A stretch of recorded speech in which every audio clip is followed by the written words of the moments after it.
이제 말씀을 듣는 시간입니다. 누가복음 11번째 시간입니다. 변장한 신의 선물이라는 제목으로 말씀을 준비했습니다. 고대 사회에서는 나그네를 환대하는 문화가 있었습니다. 그 나그네를 환대하라. 왜냐하면 그 나그네는 변장한 신이 우리 집에 방문한 것일 수 있기 때문이다. 그래서 환대의 윤리가 고대 사회를 아주 지탱하는 중요한 윤리였습니다. 또한 고대 사람들은 나그네를 환대하면서 자신들 역시 언젠가는 나그네로 길을 걸을 수밖에 없기 때문에 미래의 자기 자신을 환대한다고 생각하면서 환대했습니다. 집을 떠난 순간 누구든지 나그네가 될 수밖에 없기 때문에 그렇습니다. 성경의 핵심 사상 역시 우리 예수님께서 마태복음 7장 12절을 통해서 말씀해 주셨죠. 그러므로 무엇이든지 남에게 대접을 받고자 하는 대로 너희도 남을 대접하라. 이것이 율법이요 선지자라고 말씀해 주셨습니다. 길을 걷고 있는 예수님에 대한 말씀을 이제 계속 드리고 있는데 예수님께서 예루살렘을 향하여 지금 길을 걷고 계십니다. 단순히 예루살렘을 방문하고자 하신 목적이 아니고 십자가를 향해서 지금 걷고 있습니다.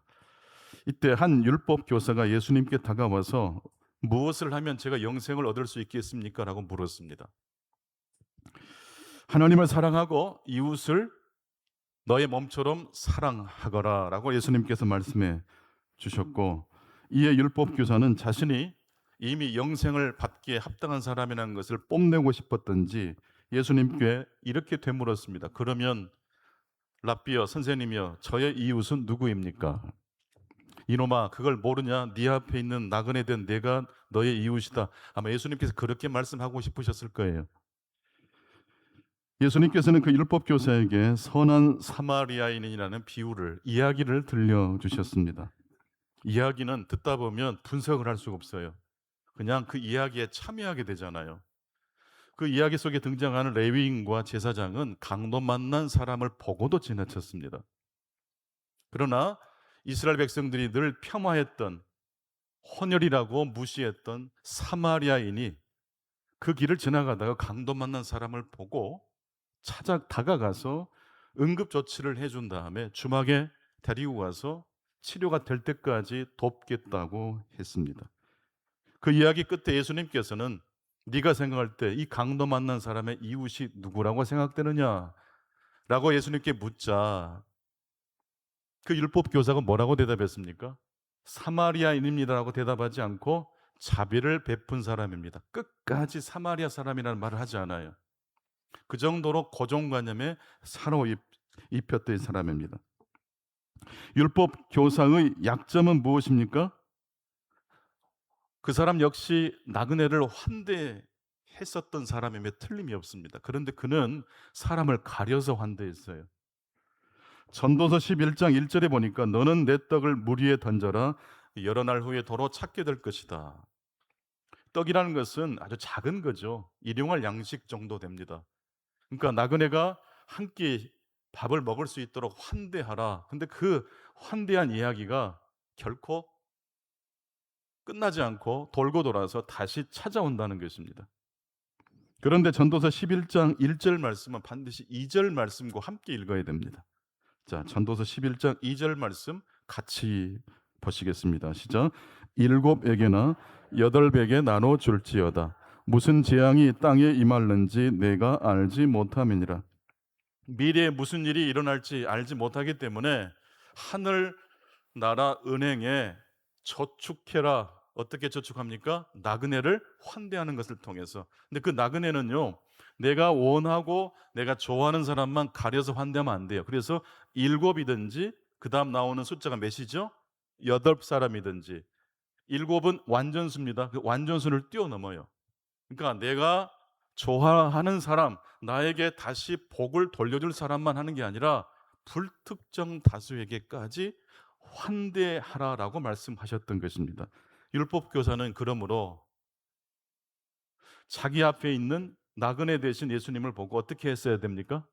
환대했어야 합니다. 교리 논정을 할 게 아니라 주님 어디로 가시는 길이십니까? 저희 집에 한번 오셔서 식사 좀 하고 가시죠라고 했었어야 합니다. 나그네는 신의 뜻을 전해주는 존재입니다. 그래서 나그네를 환대해야 합니다. 7사람, 8사람에게 환대해야 됩니다. 지난주일 설교는 바로 방금 말씀드린 것처럼 나그네는 변장한 신이기 때문에 마음껏 환대할 것을 말씀드렸습니다. 근데 오늘 말씀의 제목은 변장한 신의 선물입니다. 나그네는 변장한 하나님이라고 한다면 변장한 신의 선물은 무엇일까요? 오늘 신약의 본문이 바로 그 변장한 신의 선물이 무엇인지를 우리에게 이야기해 주고 있습니다. 변장한 신의 선물은 뭡니까? 바로 갈등입니다. 갈등은 하나님께서 우리에게 주시는 위장된 선물입니다. 오늘 누가복음 10장 38절을 보게 되니까 예수님께서 마르다의 집에 도착하셔서 문을 두드리셨던 것 같습니다. 갑자기 예고도 없이. 이때 마르다는 문을 열고 예수님을 뜨겁게 환대했습니다. 물론 예수님은 혼자 이 길을 걷고 계신 게 아니라 제자들을 동행하셨죠. 상당히 많은 사람들이 갑자기 들이닥친 것입니다.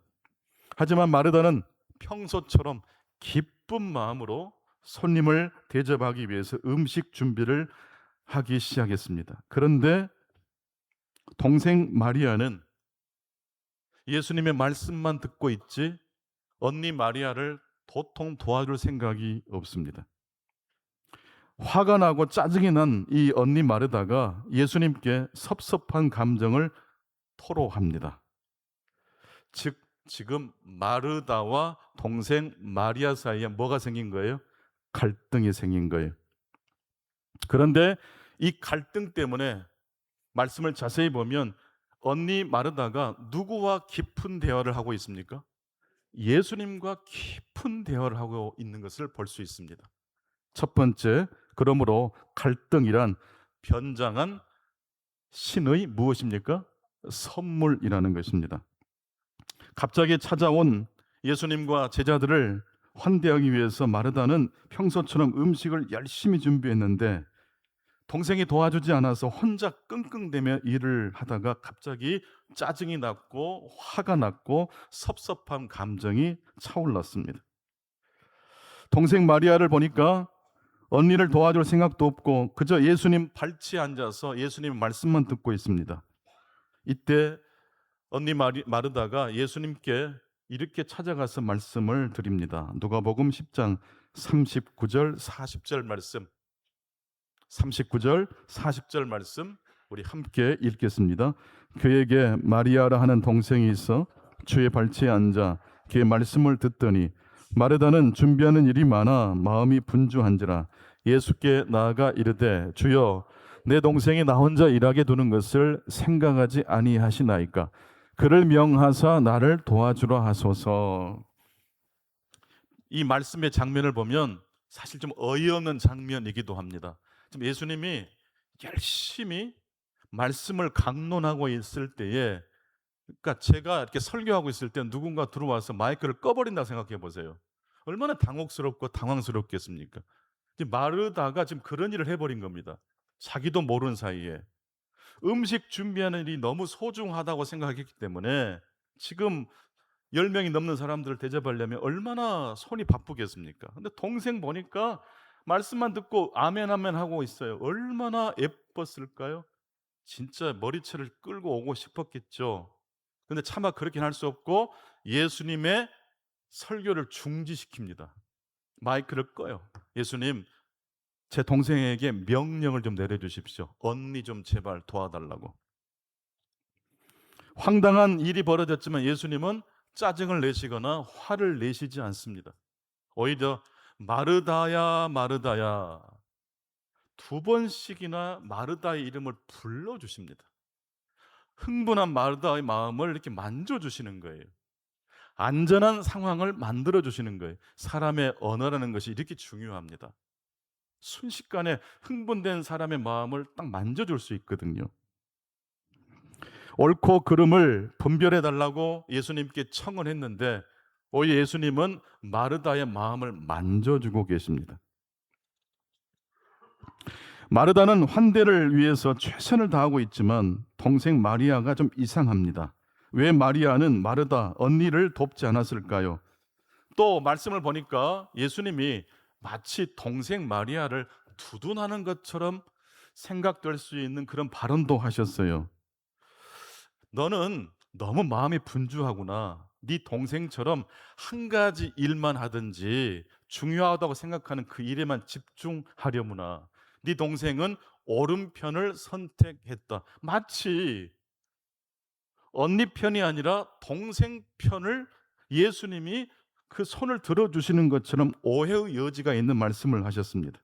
그런데 오늘 누가복음 10장 38절을 보면 마리아가 왜 그렇게 행동했는지를 우리가 미루어 짐작할 수 있는 말씀이 나옵니다. 38절 같이 읽겠습니다. 그들이 길을 갈 때에 예수께서 한 마을에 들어가시매 마르다라 이름하는 한 여자가 자기 집으로 영접하더라.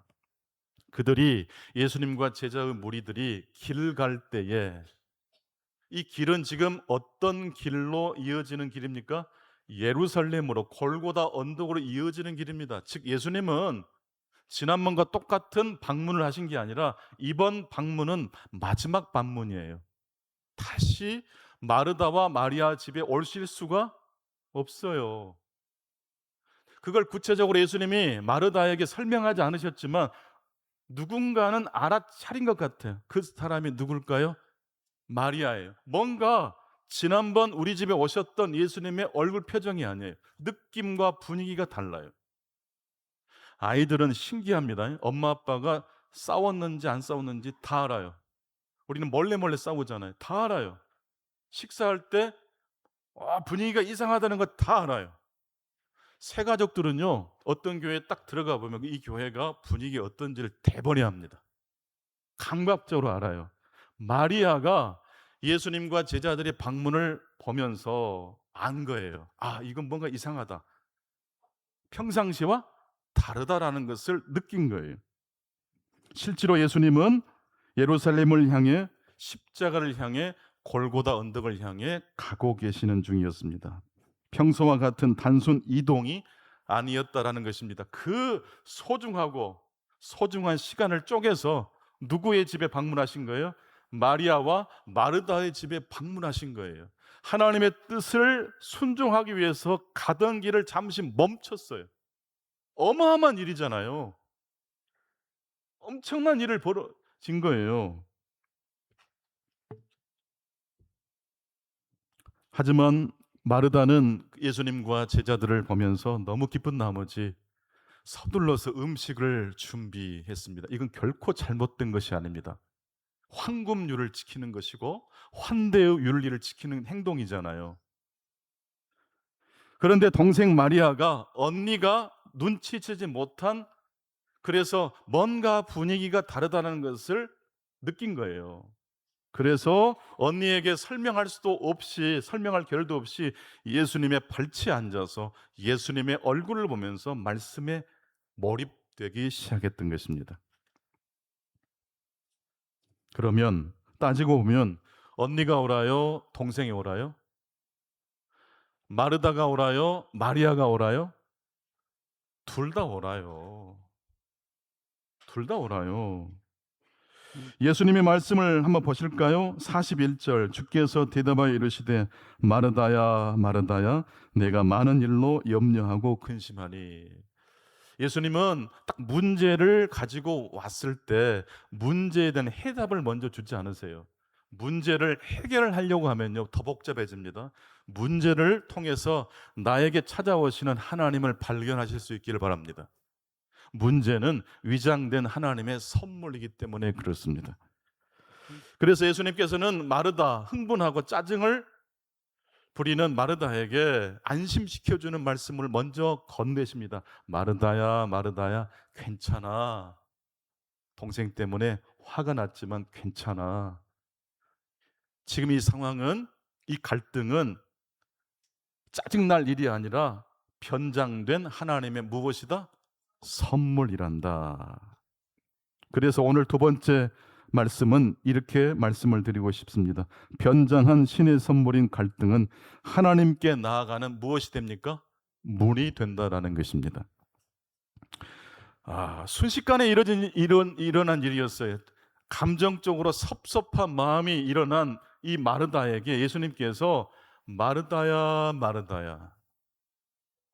여러분, 이름을 부른다는 것은요, 이름, 이르다, 그 사람에게 도달하다라는 뜻이 있습니다. 그래서 이름을 부르면 사람들이 일어나거나 왜 그러세요? 라고 반응하잖아요. 그러니까 이름을 부른다는 건 굉장히 중요한 일입니다. 갈등의 상황에서 예수님은 마르다의 이름을 호명하셨습니다. 그러자 이 갈등의 상황에서 이 마르다가 탈출할 문이 만들어졌습니다. 한 번도 아니고 두 번씩이나 이름을 불러주셨습니다. 예수님은 지금 굉장히 소중한 목적지를 향해 가던 길을 멈추시고 마리아와 마르다를 찾아오신 것입니다. 그리고 그 수많은 중요한 시간들을 쪼개서 마르다의 이름을 두 번이나 불러주셨던 것입니다. 내가 너를 탓하기 위해서, 책망하기 위해서 너를 부르는 게 아니란다. 마르다야, 마르다야 라고 이름을 부르실 때 이것은 선물이 마르다의 삶 속에 지금 배달되는 순간입니다. 갈등이 방향을 바꾸는 순간이기도 합니다. 순식간에 밉고 짜증난 그 갈등의 상황이, 동생을 겨냥했던 화살이 누구에게로 지금 돌아갔어요? 예수님의 얼굴과 예수님의 메시지로 방향을 싹 바꿉니다. 얘들이 어떤 실수를 하고 돌아왔을 때 책망하기 전에 딱 안아주는 어머니, 아버지가 계시잖아요. 일단 안심부터 시켜놓은 다음에 정신 차린 다음에 야단치는 게 훨씬 효과적이긴 하거든요. 근데 실수해서 놀란 그 아이를 더 크게 버럭 화를 내면 얼마나 그러겠어요. 일단 화가 나지만 괜찮아, 괜찮아. 정신 차린 다음에 내가 너를 좀 때릴게. 지금 마르다는 왜 흥분했죠? 왜 동생에게 짜증이 났죠? 황금률을 지키다가 짜증이 난 거예요. 말씀을 순종하다가 짜증이 난 거예요. 그런데 이 황금률을 지키는 것이 그러므로 잘못된 게 아니었습니다. 이 황금률 옆에 지금 십자가가 싹 들어온 것이에요. 동생 마리아는 바로 그 분위기, 그 뉘앙스를 기가 막히게 눈치를 챘습니다. 둘째들이 눈치가 빠르잖아요. 언니는 맞이라 항상 손님을 대접해야 되고 책임감이 강하니까. 하지만 이 막둥이들은 눈치가 빨라요. 이거 예수님은 지난주에 우리 집에 오셨던 분위기가 전혀 아니다. 그래서 마리아는 평상시의 루틴을 포기하고 예수님의 발치에 앉아서 말씀을 듣기로 한 것입니다. 누가 더 옳습니까? 언니입니까? 동생입니까? 제발 그렇게 갈등을 접근하면 돼야 안 돼요? 안 돼요. 예수님은 동생 마리아의 손을 들어주신 것입니까? 아니면 언니 마르다의 손을 들어주신 겁니까? 그렇게도 이 문제를 해석하면 안 됩니다. 예수님은 안전한 상황을 먼저 만들어 놓으신 다음에 그 안으로 마르다를 부르셨어요. 마르다야, 마르다야.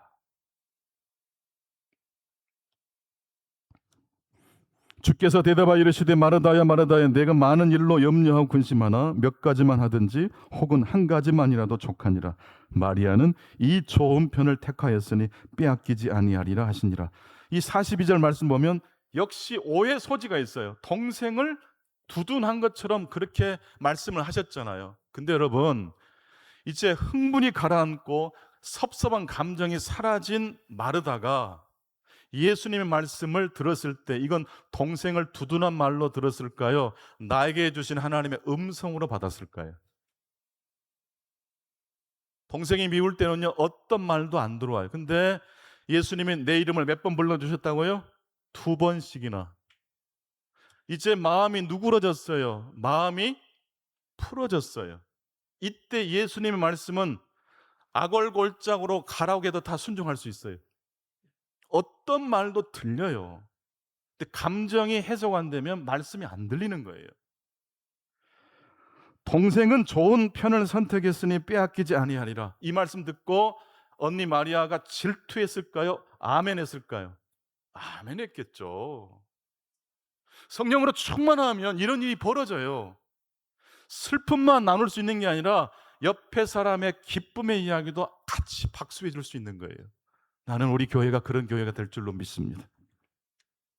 예수님은 누구의 편을 들어주신 게 아니라 좋은 방향을 제시해 주신 것입니다. 동생에 대한 칭찬이 아니라 이제 이 방향으로 가면 좋겠다라고 권면해 주신 겁니다. 그래서 마지막 세 번째, 이제 마지막으로 이렇게 말씀을 드리고 싶습니다. 변장한 신의 선물인 갈등을 우리를 옳은 곳으로 인도하는 무엇이 됩니까? 방향이 됩니다. 이 갈등이란 건요, 항상 일어나는 게 아니에요. 이게 누적되다가 갈등이 나오는 거거든요. 그러니까 뭔가 변화를 시도해야 될 때 갈등이 일어나요. 그러니까 갈등은 해결하려고 하지 말고 이 갈등을 통해서 보다 더 좋은 방향으로 우리가 전환할 것을 기도하고 생각하라는 뜻입니다. 마르다와 마리아의 집에 예수님이 찾아오셨습니다. 예수님의 방문은 이번이 마지막이었고 다시 올 수 없는 방문이었습니다. 여러분, 예수님만 마르다와 마리아의 집에 마지막으로 오신 게 아니에요. 지금 이 순간도 마지막이에요. 다시 오지 않는 순간이에요. 그러니까 정말로 신앙을 가진 사람은요, 오히려 일상의 삶을 더 깊게 뜨겁게 살아가요. 근데 신앙이 약해지면 과거에 너무 집착한다거나 아직 오지 않은 미래에 그냥 내 인생을 사로잡히게 돼요. 예수님은 지금 마리아와 마르다의 집을 경유해서 예루살렘을 향해 가실 것입니다. 마리아와 마리아의 집에 마지막으로 오신 것이었습니다. 얼마나 소중하고 소중한 순간입니까? 예수님 식사 잘 대접하는 거 중요해요. 그러나 그보다 더 중요한 것은 이제는 다시 볼 수 없는 예수님, 내 집에 마지막으로 찾아오신 예수님, 한 번이라도 그 얼굴을 더 봐야 돼요. 한 번이라도 예수님의 음성을 들어야 되지 않겠습니까? 마지막이라는 생각을 할 때 우리는 항상 보다 더 좋은 방향을 선택하게 되고 바라보게 됩니다. 이 박대성 화백 이야기입니다. 우리 이건희 회장께서 가장 아끼고 사랑했던 화가 6.25 사변 때 자기가 보는 눈앞에서 아버지가 폭격에 의해서 돌아가셨어요. 그리고 자기도 이 왼팔을 폭격에 잃어버렸어요. 그러니까 이 어린 아이가 얼마나 상처가 컸겠습니까? 근데 운동신경이 좋았는지 이 왼손이 없었지만 달리기를 하면 1등 했대요. 근데 1등을 하고 돌아오는데 소리가 들려요. 병신이 육감하고 있네. 병신이 1등 했다고. 이 사람의 말은 잔인해요. 그때부터 이 박대성 군은 체육 시간에 나가지를 않았어요. 그리고 정식적 학교 과정도 계속 마칠 수가 없었어요. 밖에만 나가면 그냥 사람들이 자기 손만 보니까. 이토록 환대는 쉽지 않습니다. 내가 원하는 스타일의 사람만 좋아하는 성향이 있거든요. 근데 이분이 이제 각고의 노력 끝에 정말로 유명한 화가가 되셨습니다. 그것도 이건희 회장님이 아끼셨던 화가면 얼마나 이분이 그림을 잘 그리셨겠어요. 몇 년 전 이분이 가로 39cm, 세로 20m 정도 되는 이 서예 작품을 미술관 바닥에, 벽에 걸 수 없으니까 바닥에 전시를 했었죠. 보험 평가액만 1억 원이 넘는 아주 귀한 작품이었는데 이 전시장을 부모님과 찾은 한 아이들이 이 작품 위에 올라가서 놀았대요. 그래서 작품이 훼손되고 말았습니다. 이 소식을 들은 박대성 화백은 아무 문제 삼지 말라라고 부탁했다고 합니다. 봉황이 지나간 자리에 그 정도 발자국은 남아야 되지 않겠냐 하면서 껄껄껄 웃으셨답니다. 여러분, 갈등은 무엇이라고요? 신이 우리에게 보내주신 변장한 선물이라고 말씀드렸잖아요. 기자가 그래도 이 작품이 너무 귀한 작품인데 훼손되지 않았습니까? 어찌 그것을 봉황의 흔적이라고 말씀할 수 있습니까? 아니에요. 그놈이 내겐 봉황입니다. 기자가 또 묻습니다. 화백님 무슨 뜻인지 좀 설명을 좀 자세히 해 주십시오.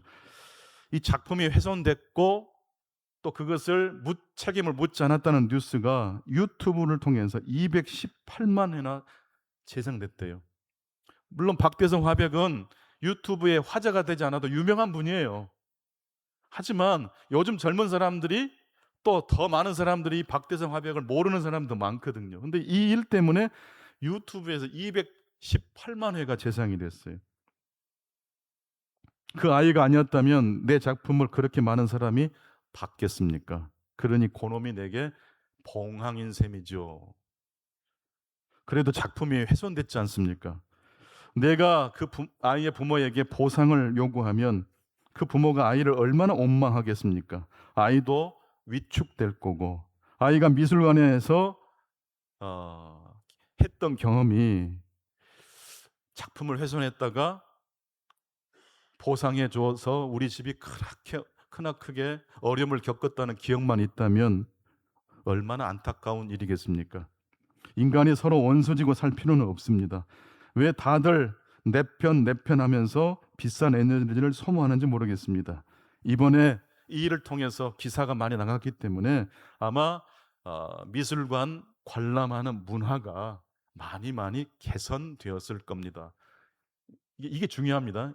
아이를 무조건 용서한 건 사실이지만 박대성 화백이 결국 지향하는 바는 뭡니까? 그래서 언제든지 또 용서한다는 뜻이 아니라 용서했어요. 그래서 관람하는 이 관람의 문화가 어떻게 돼요? 시스템이 개선되었다라는 데에 방점을 둡니다. 여러분, 갈등은요, 어떤 조직을 새롭게 전환시킬 수 있는 계기가 돼야 돼요. 갈등, 그 표면적인 문제만 해결하면 안 돼요.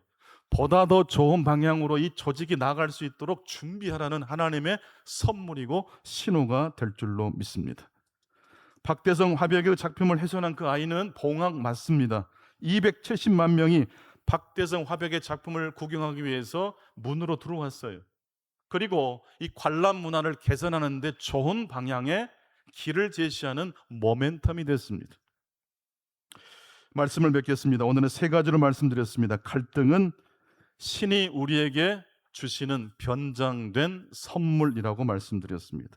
두 번째, 갈등은 그러므로 하나님께 나아가는 문이 되고 우리를 보다 더 옳은 방향으로 인도하는 하나님의 선물이 될 줄로 믿습니다. 부부싸움도 마찬가지고 어떤 조직의 갈등도 마찬가지입니다. 갈등만 보면 안 되고 어떤 사람이 그 문제의 책임자라고 그렇게 또 취급해서는 안 됩니다. 그 일을 통해서 조직의 문화가 개선되도록 발전되도록 하나님의 우리의 문을 녹화하신다는 사실을 들으실 수 있기를 간절히 축원합니다.